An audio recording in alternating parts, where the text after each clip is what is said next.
Siempre es un enorme privilegio compartir la palabra de Dios y en esta oportunidad vamos a iniciar una serie de estudios para comprender la forma en que Dios quiere proteger a sus hijos en este último periodo de la historia, cuando Satanás hará hasta lo imposible por engañar a los mismos escogidos. Corría el mes de marzo del año 2018 y ese sábado yo me senté en las primeras filas de la iglesia. El pastor inició su sermón con un dato estadístico. De todos los hermanos enfermos a nivel regional, el 70% de ellos padecían cáncer y muchos eran vegetarianos. El pastor trató de explicar este hecho diciendo que llevamos una vida muy sedentaria, dormimos menos y tomamos menos agua. Y tenía razón. Sin embargo, esta estadística tiene una razón mucho más puntual. En este primer tema vamos a revelar el plan furtivo de Satanás, que está engañando y sometiendo al mundo entero de una forma tan sutil que apenas nos damos por entendidos. Para comprenderlo, hemos dividido nuestro estudio en dos partes.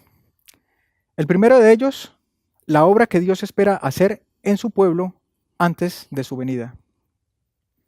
Y el segundo, la estrategia de Satanás para arruinar esa obra que Dios quiere llevar a cabo en nosotros.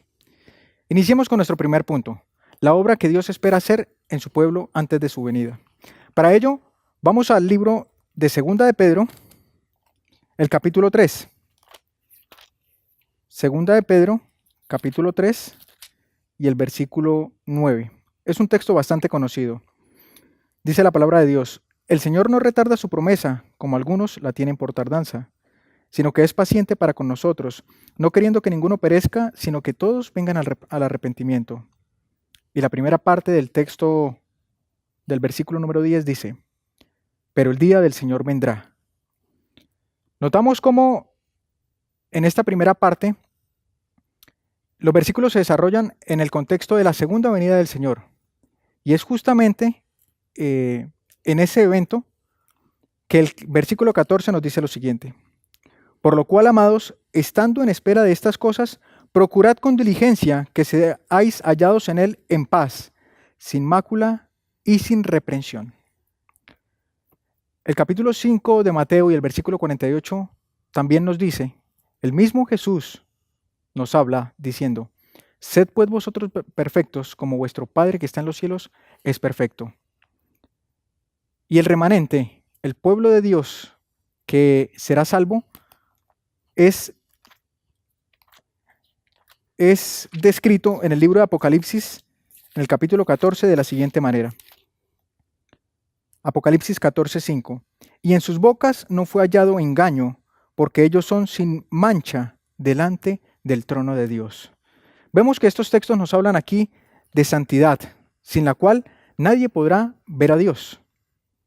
Pero avancemos en nuestro estudio ampliando la cita en el espíritu de profecía.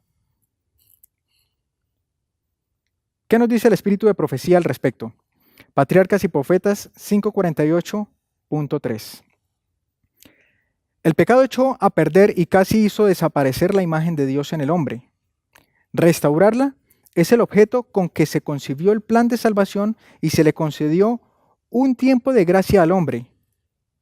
Hacerlo volver a la perfección original en la que fue creado es el gran objeto de la vida, el objeto en que estriba todo lo demás.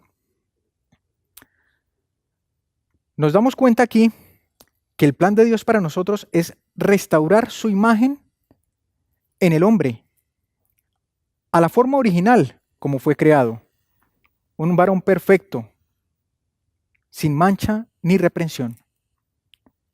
Así como en el caso de Job, de quien Dios mismo se atrevió a decirle a Satanás: ¿has visto a mi siervo Job? Varón perfecto, justo, recto, irreprensible, sin mancha, como ningún otro en la tierra. ¿Lo has visto? Ante tremenda declaración, el enemigo simplemente guardó silencio. Después de haber escaneado a Job y haber tratado de identificar alguna falta en él, no pudo encontrarlo. porque simplemente no había ninguna falta en él. Frente a esa declaración de Dios, Satanás no le llevó la contraria, no tenía argumentos. El gran engañador, el acusador de nuestros hermanos, no tenía nada que decir frente a Job. Simplemente se limitó a decir que su fidelidad era a raíz de las bendiciones de Dios. Así como Job, el Señor, cuando retorne a la tierra, espera tener un pueblo con las mismas características, irreprensibles y sin mancha. El deseado de todas las gentes nos dice lo siguiente: la misma imagen de Dios se ha de reproducir en la humanidad. El honor de Dios, el honor de Cristo están comprometidos en la perfección del carácter de su pueblo. Y palabras de vida del gran maestro, la página 47 y el párrafo 4, dice así: cuando el carácter de Cristo sea perfectamente reproducido en su pueblo, entonces vendrá Él para reclamarlos como suyos. Hasta aquí hemos visto que el plan de Dios es restaurar su imagen perdida en el ser humano. Pero llegar a la perfección cristiana es una imposibilidad para nosotros. El camino a Cristo, la página 18, dice que el corazón del hombre es malo y que no lo podemos cambiar. Jeremías en el capítulo 13 se pregunta: ¿podrá el etíope cambiar su piel? ¿Y podrá el leopardo mudar sus manchas? ¿Podremos nosotros llegar a hacer lo bueno estando acostumbrados a hacer lo malo? Es imposible. Sin embargo, se necesita un poder que pueda obrar desde adentro. Se necesita una nueva vida de lo alto, antes de que el hombre pueda ser cambiado del pecado a la santidad. Y ese poder es Cristo. Damos gracias a Él de que esa obra no es nuestra, sino es hecha a partir del favor de Dios a través de su Espíritu Santo. Sin embargo, en ese plan de salvación, en ese plan de redención y de llevar al hombre a la imagen de Dios, nosotros podemos ser sus colaboradores. ¿De qué manera? Podemos rendir nuestra voluntad en obediencia a Él. Y en relación a la obediencia, hay muchos aspectos que involucran, pero en relación a la obediencia podemos hablar de muchos aspectos, pero realmente quisiera enfocarme en uno de forma particular y que tiene que ver mucho en relación al camino de la santidad. La temperancia, la página 18 del párrafo 2 dice: es imposible que los que complacen el apetito alcancen la perfección cristiana. Una tremenda declaración al punto, concisa y en menos de 2 líneas. Es imposible que los que complacen el apetito puedan llegar a la perfección cristiana. Continúa diciendo este párrafo: el Espíritu de Dios no puede venir en nuestro auxilio y ayudarnos a perfeccionar caracteres cristianos mientras estemos complaciendo nuestros apetitos en perjuicio de la salud y mientras el orgullo de la vida tenga el dominio. Es claro el espíritu de profecía, pero parece un tanto exagerado pensar que nuestra santidad y la perfección cristiana dependa de lo que yo como. Veamos lo que ocurrió en la experiencia de Jesús. La Review and Herald, el 1 de septiembre de 1874, dice lo siguiente: muchos que dicen ser piadosos no investigan la razón del largo periodo de ayuno y sufrimiento que pasó Cristo en el desierto. Su angustia no dependió tanto de soportar el tormento del hambre como de comprender los terribles resultados de la complacencia del apetito y de la pasión sobre la raza humana. Y escuchen esto: sabía que el apetito sería el ídolo del hombre y lo induciría a olvidarse de Dios, y que se interpondría ¿de qué forma? Directamente en el camino de su salvación. En este primer punto, para resumir, hemos visto 2 cosas importantes. Primero, que Dios requiere de nosotros una vida perfecta, santa, y antes de su segunda venida va a encontrar un pueblo cuyo carácter refleja el carácter de Dios. Y dos, que lo que nosotros comemos interviene para bien o para mal en esa obra que Dios quiere hacer en nosotros. Pasemos a nuestro segundo punto, la estrategia de Satanás para arruinar esa obra que Dios quiere llevar a cabo. Leemos en La Temperancia el párrafo 12, la página 12 del párrafo 1. Satanás reunió a los ángeles caídos para planear alguna manera de hacer el mayor daño posible a la familia humana. Se hizo una propuesta tras otra, hasta que finalmente Satanás mismo ideó un plan. Tomaría el fruto de la vid, como también del trigo y otras cosas dadas por Dios como alimento, y las convertiría en venenos que arruinarían las facultades físicas, mentales y morales del hombre, y subyugaran de tal forma los sentidos que Satanás lograse el dominio por completo. Esto es terrible. Satanás tomaría algo que Dios había creado, el alimento, y lo convertiría en un veneno para tener el dominio completo del hombre. Quisiera compartir con ustedes un pequeño fragmento de un documental que revela esta realidad hoy en nosotros y que fue descrita por la inspiración años atrás. Si se cultiva una planta, esta nunca podrá contener más nutrientes que el suelo mismo. Por medio de la fotosíntesis, las plantas pueden retener carbono a través del CO2, pero no pueden producir nada más. Todo depende del suelo. Cuando en el suelo ya no hay más nutrientes, también tendremos una planta sin nutrientes.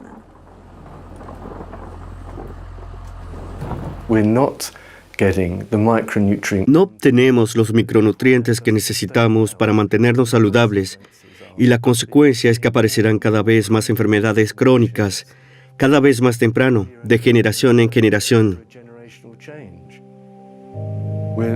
Forzamos la alimentación, por así decirlo, de grandes superficies, especialmente con nitrógeno, fósforo y potasio, de una forma que produce un rápido crecimiento, pero que necesariamente no hace que la planta en sí contenga muchos nutrientes. Cultivamos brócolis, zanahorias y patatas enormes, pero eso no significa que sean tan nutritivos como antes.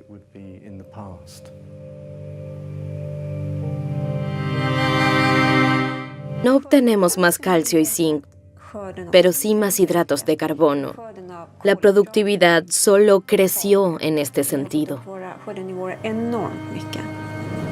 Aunque comamos el doble de verdura que en los años 70, esta no nos proporciona tantos minerales y oligoelementos como antes.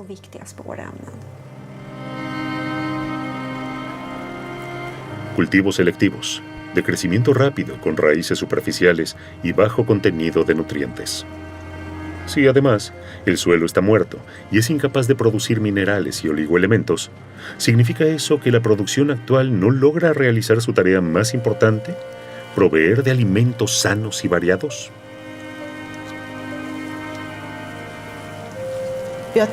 Al cambiar a variedades de trigo modernas, perdimos la diversidad no solo en la agricultura, sino también en nuestra alimentación. Estas variedades de trigo modernas tienen un menor contenido en minerales.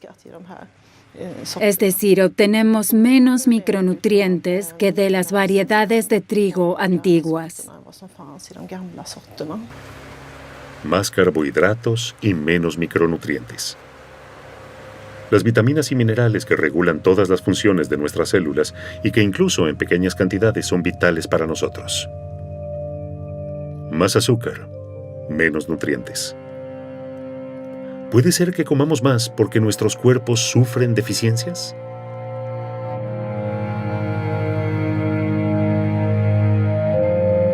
¿Comemos más porque hay menos nutrientes? Sí, creo que es lo que hacemos. Creo que nuestros cuerpos lo buscan. Quieren algo que sea sustancioso y que estemos satisfechos, pero no sobresaturados. Es decir, se puede comer demasiado y, sin embargo, estar desnutrido. Y ese es uno de los mayores problemas que tenemos en este momento. cuando se trata de la salud en nuestra sociedad occidental.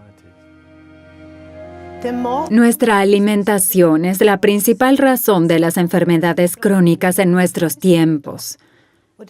Y debemos concentrarnos en la microdesnutrición. Sabemos que los micronutrientes son parte de muchas funciones en las células. Es difícil medir a dónde conduce este déficit. Podría ser cualquier enfermedad.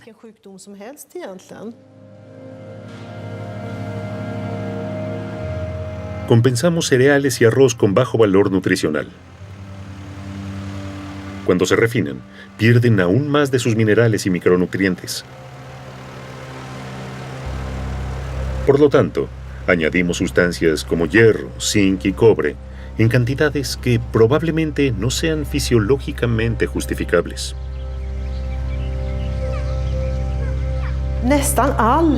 La mayoría de los alimentos para bebés están enriquecidos con hierro.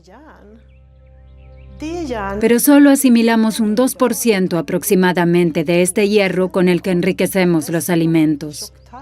El resto va al colon.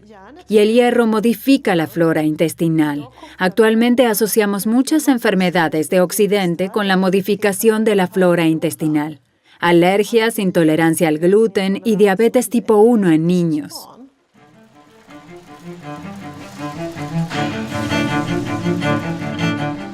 Pequeñas modificaciones y deficiencias crean un desequilibrio que conduce a la llamada hambre oculta y a enfermedades crónicas. ¿Podría ser el contenido reducido de nutrientes en nuestra alimentación su origen básico? ¿Sufrimos de enfermedades carenciales? ¿Cómo hemos llegado a esto? ¿No deberían nuestros alimentos contener todo lo que necesitamos? Un problema con los fertilizantes con contenido de fósforo es que a menudo contienen cadmio. Eliminar esto es costoso. Conservarlo significa que en el futuro nuestra comida contendrá mucho cadmio.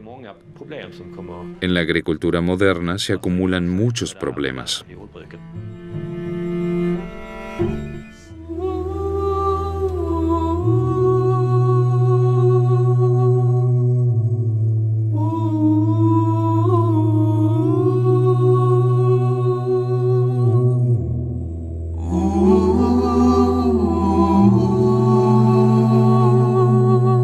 Hipócrates, el padre de la medicina, dijo alguna vez, que tu alimento sea tu medicina y tu medicina sea tu alimento. Pero hoy por hoy, el alimento no es nuestra medicina. Probablemente sea el mayor de los problemas que tenemos. Cerca del 90% de las enfermedades provienen de lo que comemos. Menos nutrientes en el plato y más venenos provenientes de insecticidas y fungicidas. Varios estudios han demostrado que el déficit de nutrientes esenciales en nuestra dieta puede ser la base de ciertos trastornos mentales y de comportamiento. Notamos la forma en que relacionamos la deficiencia de la alimentación con el comportamiento. Eso tiene que ver con nuestra conducta y con nuestro carácter. El contenido nutricional de los alimentos está disminuyendo. Y allí vemos una tabla en la que, por ejemplo, el plátano, hoy por hoy, contiene 95% menos de vitamina B6 que en años anteriores. Testimonios para la Iglesia, el tomo 7, la página 125 y el párrafo 2 dice lo siguiente. Veo que en el futuro nuestro pueblo experimentará dificultades enormes como montañas a causa de la forma en cómo algunas cosas se llevan actualmente, y en particular con relación al negocio de los productos alimentarios. A medida que avanzamos, tendremos que vérnoslas con problemas de invención humana difíciles que acarrearán mucha perplejidad. Negocio de productos alimentarios. Si notamos esto, este párrafo fue escrito en el año 1901 y la primera planta transgénica fue creada en el año 1986, varios años después. Estos alimentos, Monsanto es el nombre de la empresa que desarrolla este tipo de alimentos escasos en nutrientes y cargados de venenos, y que producen un sinnúmero de enfermedades. Y ahora se alió con Bayer, líder mundial en productos farmacéuticos, para que de esta manera una misma empresa que produce o provoca enfermedad a través de sus productos alimenticios sea la misma que provee la solución para dichas enfermedades. Megafusión de Bayer-Monsanto, la aspirina que enferma de cáncer al cuerpo. Así titula este artículo en internet. La misma química que nos produce cáncer con el herbicida del glifosato a lo largo de la cadena alimenticia también pretende hacer negocio vendiéndonos el presunto remedio a través de sus medicamentos. Un ejemplo de este tipo de alimentos deficientes se ve evidenciado en la carencia de magnesio que hoy por hoy es tan común. ¿Pero por qué falta magnesio? Si está presente, se supone que está presente en alimentos tan comunes como la papa, la zanahoria, el brócoli, las semillas de girasol. El problema es que ya no está. Cuando nosotros arrancamos una planta del suelo, cosechamos un fruto, este se trae consigo al menos 35 elementos del suelo, de los cuales la industria agrícola solamente repone 3 de ellos: nitrógeno, potasio y fósforo. ¿Qué pasa con una deficiencia de magnesio? ¿Qué puede producir una deficiencia de magnesio? Puede provocar ansiedad y cambios de estado de ánimo. Una vez más, vemos que la deficiencia de ciertos nutrientes en los alimentos puede afectar nuestro comportamiento, nuestra conducta y nuestro carácter. Además, la carencia de este mineral puede producir hipertensión. Y allí tenemos un verdadero problema. ¿Cómo se trata la hipertensión? Cuando se diagnostica a alguien con hipertensión, lo que se le receta son pastillas, medicamentos, losartán, nifedipino, esomeprazol, un protector gástrico para que pueda continuar tomando sus antihipertensivos por el resto de su vida. La pregunta es, ¿qué pasará con aquellos adventistas que tengan una dependencia farmacológica en el tiempo de crisis? No podemos llevar todos estos medicamentos para la montaña, para la huida, y cuando se acaben, cuando llegue el momento de que no se pueda ni comprar ni vender, agarraría perplejidad, dijo la hermana White. Este párrafo, en la temperancia, la página 12 y el párrafo 3 dice: el secreto de la estrategia enemiga. La intemperancia de cualquier clase entorpece los órganos sensoriales, debilita de tal forma el poder cerebral que las cosas eternas no son apreciadas, sino colocadas en el mismo nivel que las cosas comunes.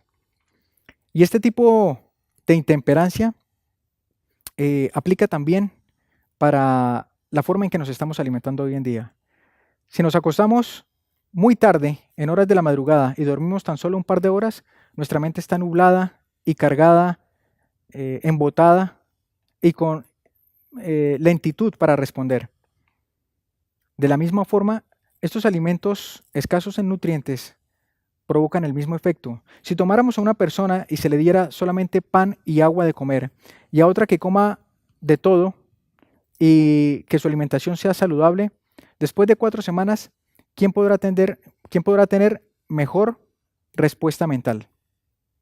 Todo este tipo de alimentos neurodeficientes está afectando nuestra vida espiritual, está afectando nuestra mente, influyendo sobre nuestro carácter y causando enfermedad. La temperancia, la página 12, el párrafo 4 dice: los nervios del cerebro que relacionan todo el organismo entre sí son el único medio por el cual Dios, el Dios del cielo, puede comunicarse con el hombre y afectan su vida más íntima. Los nervios del cerebro que relacionan todo el organismo entre sí son el único medio por el cual el cielo puede comunicarse con el hombre y afectan su vida más íntima.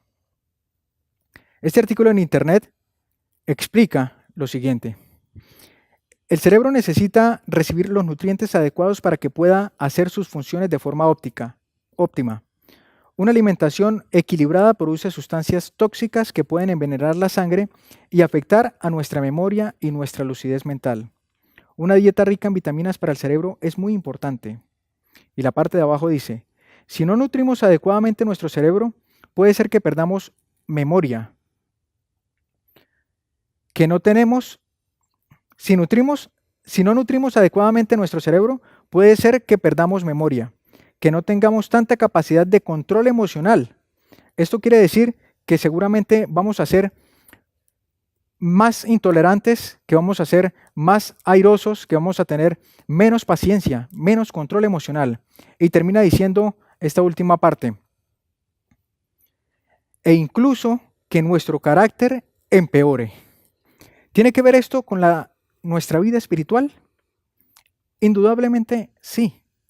De la misma manera en que un niño se ve afectado al comer productos industrializados a base de aditivos, su atención es dispersada y puede presentar hiperactividad. Todo este tipo de alimentos están afectando nuestro comportamiento, nuestro carácter y nuestra vida espiritual. Hablando del pueblo de Israel, la sierva del Señor dice lo siguiente: se proponía quitarles el régimen alimentario excitante con que había subsistido en Egipto, pues quería que estuvieran en perfecta salud y vigor, y cuando entraran en la hermosa tierra hacia la cual los estaba conduciendo, de modo que las naciones paganas circunvecinas se vieran constreñidas a glorificar al Dios de Israel, al Dios que había realizado una obra tan maravillosa para su pueblo. Si los israelitas se hubieran sometido a los requisitos de Dios, habrían tenido una posteridad sana, pero eligieron seguir sus propios caminos, andando según sus dictados, los dictados de su propio corazón. Complacieron sus apetitos y consultaron sus gustos y deseos personales. Como resultado, el desierto quedó sembrado con sus cadáveres. De toda la multitud que salió de Egipto, 600,000 fuertes hombres de guerra, además de las mujeres y niños, solo 2 enterraron en la tierra prometida. ¿Se repetirá la historia? No tiene por qué. El problema está en que lo que Dios ha puesto como alimento ahora no sirve. ¿Qué vamos a comer entonces? Dios ha hecho una provisión para nosotros. Pero lo que quiero resaltar, hermanos, es que estamos en guerra. Y como pueblo de Dios que tiene una verdad para este tiempo, somos el objetivo militar del enemigo. Apocalipsis 12 dice que el dragón se llenó de ira y se fue a hacer guerra contra los que guardan los mandamientos de Dios, contra los que tienen la fe de Jesús, contra los que obedecen las leyes de la salud. Y en esta guerra, para él, no hay reglas. Satanás es un tramposo y ha hecho creer a muchos seres humanos que Dios es injusto. Él dice que no podemos llegar a esa santidad, que no podemos dejar de pecar y que como el pecado es la transgresión de la ley, entonces Dios es injusto porque nos da una ley que no podemos cumplir. Ahora lo quiere señalar de que lo que escogió Él como alimento para nosotros no cumple las demandas que nuestro cuerpo necesitan y que aún los mismos vegetarianos están enfermos. Este tema de la comida no es un asunto de salvación por obras. No se trata de que si yo soy vegetariano, ya tengo el cielo ganado. No es una religión por obras, no es una religión farisaica. Pero según lo que hemos leído y hemos entendido, esto puede ser un indicador si andamos en ese camino de la santidad o no. Porque cuando Cristo empieza a vivir en mí, modifica mis gustos, cambia mis deseos y me hace una nueva criatura. El Señor ha hecho provisión para que frente a esta problemática tengamos una salida. ¿Qué vamos a hacer? Ese es el tema de nuestro próximo estudio, del cual estaremos hablando. Mi deseo y mi oración es que podamos estar tan aferrados de la palabra de Dios, podamos creerle de tal manera a Él, que podamos seguir al pie de la letra sus instrucciones, porque todo lo que Él dice es para nuestra bendición. Que el Señor les bendiga.